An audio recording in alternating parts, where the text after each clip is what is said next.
message de Stéphanie. Aujourd'hui, on se retrouve pour nos amis Lions. Donc, on va voir un petit peu les périodes hyper importantes pour vous en 2024, mais concernant la planète Vénus. Donc, la planète qui influence un petit peu les relations, qui influence votre vie privée, votre vie amoureuse et puis même votre vie amicale, hein. Donc, tout ce qui est relationnel. Bien sûr qu'on parle Vénus plutôt de l'amour, mais en tous les cas, ça parle aussi des communications, des échanges avec lesquels vous pourriez être.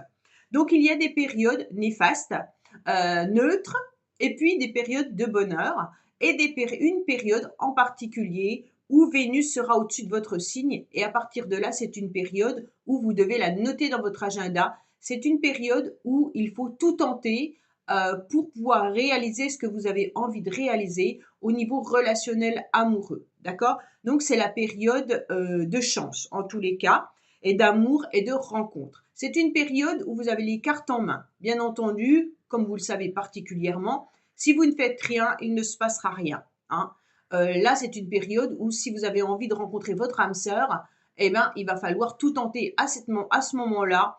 Et donc, il y a de plus grandes possibilités de rencontrer l'amour à ce moment-là. Ça ne veut pas dire que vous ne pouvez pas le rencontrer autrement, hein. Mais voilà, je voulais vous dire qu'il y avait quand même une période qui est une période, moi je dirais, baraka, d'accord? Après, il y a les périodes de sensibilité où là, tout est pris à fleur de peau. Vous vous sentirez pas forcément bien. Donc là, faites attention au niveau des excès également, hein, excès d'impatience, excès dans des addictions, excès au niveau de votre colère. Donc là, c'est des périodes où il faut ben voilà, être prudent par rapport aux mots qu'on utilise. Bon, les lions, en tous les cas, allez comparer avec votre ascendant. Bien entendu, pourquoi je vous dis ça? Puisque à partir de la quarantaine, souvent, l'ascendant peut prendre le dessus. Donc, s'il prend le dessus, bien entendu, ça peut poser souci. Si vous regardez votre signe astrologique, que vous écoutez votre signe astrologique et ça ne vous correspond pas, c'est peut-être que l'ascendant, maintenant, est plus important pour vous que votre signe astro. Donc, prenez, bien entendu, les périodes importantes pour vous, les lions, que je vais vous donner, et allez regarder votre ascendant et comparer si c'est ces périodes-là qui sont plus importantes pour vous ou les autres. Vous allez vite vous rendre compte quand vous serez dans des conflits, l'hypersensibilité, que vous ne serez pas forcément bien. Allez regarder à quelle période c'est et vous verrez si c'est votre ascendant qui a pris le dessus ou pas. Après, vous pouvez faire un mélange des deux et voir un petit peu les périodes qui sont les plus propices pour vous.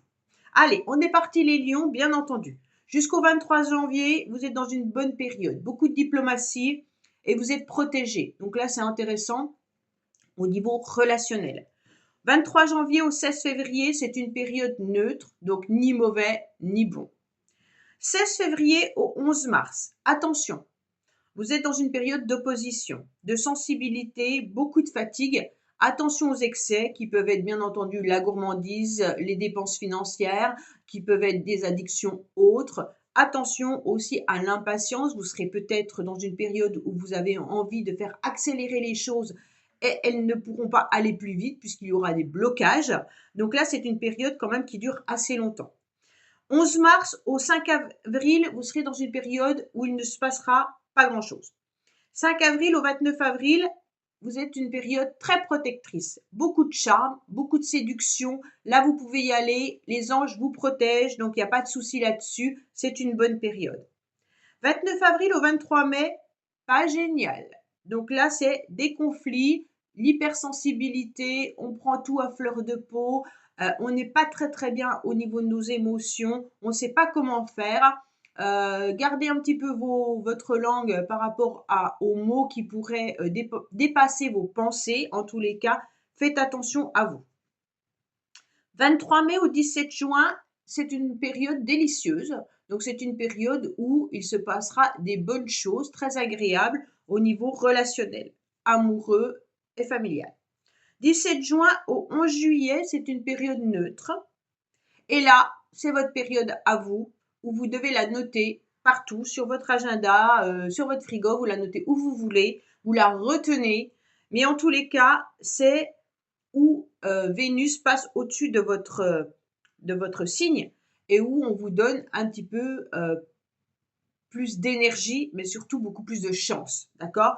Donc là, c'est la période Baraka, période de chance, d'amour, de rencontre, qui est du 11 juillet au 5 août. Donc là, notez bien, 11 juillet et 5 août, c'est la période où vous pouvez tout tenter. Vous avez les cartes en main et là, ça passe. D'accord? Donc, n'hésitez pas à demander ce que vous voulez à la personne avec qui vous vivez. En tous les cas, ça passera. Du 5 août au 29 août, c'est une période neutre, ni bon ni mauvais. 29 août au 23 septembre, vous êtes à nouveau dans une période de charme. Donc là, utilisez-le, hein, bien sûr, votre charme. Vous avez du potentiel, vous pouvez séduire, vous pouvez sortir, ça fonctionnera. 23 septembre au 17 octobre, attention, une période contrariante, une période où l'hypersensibilité est à nouveau présente. On sent à nouveau à fleur de peau, on n'est pas forcément bien au niveau des émotions, on digère très mal ce qu'on pourrait nous dire. Donc là, c'est une période à noter également au niveau des émotions. 17 octobre au 12 novembre, alors là, c'est une période où il y aura beaucoup de bonheur, il y aura du bien, un bien fou, et vous allez vous sentir particulièrement agréable. Donc là, c'est une bonne période. 11 novembre, 7 décembre, période neutre, il ne se passe pas grand-chose. 7 décembre au 31 décembre, attention, vous finissez l'année avec de la sensibilité, attention aux excès également, attention à la patience et attention à tout ce qui peut être fatigue et dépenses. Et puis, bien sûr, le conflit, hein. Donc là, c'est les émotions qu'on ne gère plus. Donc voilà les lions, bah écoutez, j'espère que cette vidéo vous aura plu et allez noter un petit peu tout ce qui se passe et vous allez voir si vous êtes plus lion ou si votre ascendant prend le dessus. Je vous dis à bientôt sur les messages de Stéphanie. Au revoir.